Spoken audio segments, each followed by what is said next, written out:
Assalomu alaykum hurmatli podpischilar, hurmatli youtuberlar, hurmatli internet saylovlari. Salom internet sizlar bilan Ro'zmatjon G'ayratjonovich. Mana bizning obyektimiz to'liq 100% emas 200% remontdan chiqdi.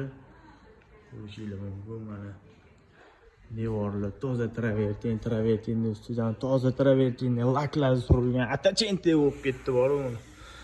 Travertinni ustidan hozir lak surilmasdi, attachentning laklari surilgan.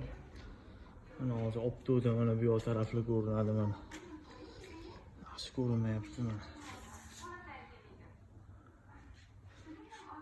Devorlar nima deyapti? Gapiryapti devorlar.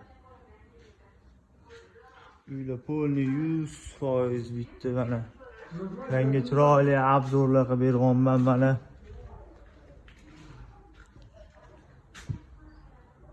Mana devorga qaranglar, uzoqdan yalt qo'yibdi. Mana so'kullar ham bo'lmay mana.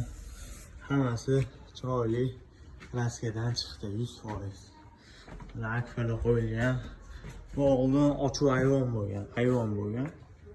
Ochiq ayvon desa ham bo'ladi, taxtali oynali ayvon desa ham bo'ladi. Eski o'sha SSR paytdan qo'ygan ayvon edi. Hozir uy ko'rinishiga kelgan. Ko'rgan odam uylaydi. Lekin mana yetishganman. Hop, to'liq video qo'yamiz. Hafta общий hamma remontiga 11 million so'm ketdi so'mda. 11 million so'm ishlatildi. Oshi idealniy bo'ldi. Bo'lganlar havas qiladi. Eshiklar yangi kraskadan chiqqan.